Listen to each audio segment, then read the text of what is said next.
Very scenic. Here is my audience. Okay. How many times have you opened up your phone to check social media for a quick minute only to realize an hour has passed? Social media has become a major part of our daily lives, but many people underestimate how much time they spend on it and how much it affects them. Social media overuse has been linked to distraction, stress, and lower attention span, especially amongst young adults. And today, I want to persuade you to reduce your time on social media. I'll explain how it harms your mental health and focus, and how reducing time will improve your overall well-being. After researching the topic, reflecting on my own and others' habits, I've realized that this issue affects many young people. I'm not going to make you quit social media entirely. I just want to encourage healthy and intentional use. Today, I'll explain the problems caused by overuse. I'll provide some practical solutions, discuss the future benefits of changing your habits and the consequences of not, and I'll challenge you to take a small, actionable step. To start, I'll discuss how social media use affects your mental health and attention span, and to be clear, it does. Social media encourages constant, unrealistic comparison, and constant notifications draw us back into the digital world even when we're off our phones. A major cause is the intentional addictive design of social media. It's designed to keep us scrolling through an endless feed and personalized algorithms. Social media isn't about connection anymore. It's simply instant gratification and entertainment. Research shows it harms social resilience. In a study done by BMC Psychology, Lara Jasper found that social media overuse leads to higher attachment anxiety. And Wanan Medical College's Ling Ding found that social media overuse is tied to relationships and sensation-seeking behaviors. They have worse relationships with roommates and their fathers, leading to emotional instability. Young adults and students are the ones who use it the most, and it impacts your academic performance, your sleep, your stress levels, and it goes on to affect your mental health and social skills as well.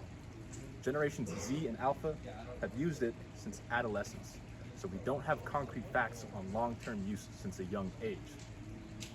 Now that you have the consequences in mind, I'll explain a simple solution, which is limiting your daily use.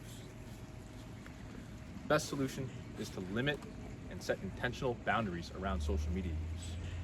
Screen time tracking is on most smartphones, and you can monitor and limit your daily usage. You can turn off notifications and avoid using it during class, studying, or before bed. Less endless scrolling and notifications will allow you to control your attention and time. And you can spend that sleeping, studying, exercising, or even building face-to-face connections. And the research shows that reducing use provides benefits. The Journal of Social and Clinical Psychology found that people who were limited to 30 minutes a day of social media use had lower levels of loneliness and depression than those with unrestricted use. And even small reductions help. Johan Thruel, in a meta-analysis, found that just 1 week of reduction or abstinence from social media provided significant results. Some think that social media is necessary for communication or entertainment. And I'm not taking that away. The goal is just to create healthy habits and use it in moderation. You need to prevent habitual and constant use, and you have to keep the mindset that the benefits of reduction outweigh the convenience that social media provides. Don't disconnect entirely from social media, just make small, achievable changes. Keeping that solution in mind, imagine a future where social media no longer controls how you spend your time. Think about your most productive study session, where you were able to go on for an hour without struggle. Being able to do that every day with ease. Imagine having an extra 2 to 3 hours spent on studying, exercising, skill, or just doing things you like. You'd feel happier, sleep more, and feel less pressure and constant comparison. And have more time for friends, hobbies, or working on your goals. Most importantly, you'd end each day knowing you spent your time intentionally. Now imagine if your habits got worse. Since social media is so addicting, it's easy to have days or weeks of overuse. Your life would feel harder, you'd be less focused, and your tasks would feel more difficult because you don't have that constant stimulation. You would start replacing real life with screens. And the constant comparison would increase your stress, anxiety, and dissatisfaction with your life. The digital world would start to feel more important than the real world. You'd be scrolling through others' lives rather than building your own. The future depends on the choices we make today. So the next step is to take action now. I challenge you to check your screen time on your phone. It takes 3 clicks. Reduce your time you spend on social media by just 30 minutes a day. Turn off your non-essential notifications. Notifications don't care about you. They're just competing for your attention.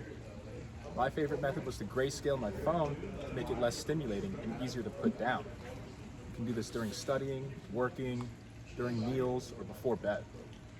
And another method is to replace it with a hobby, exercise, reading, or spending time with friends and family.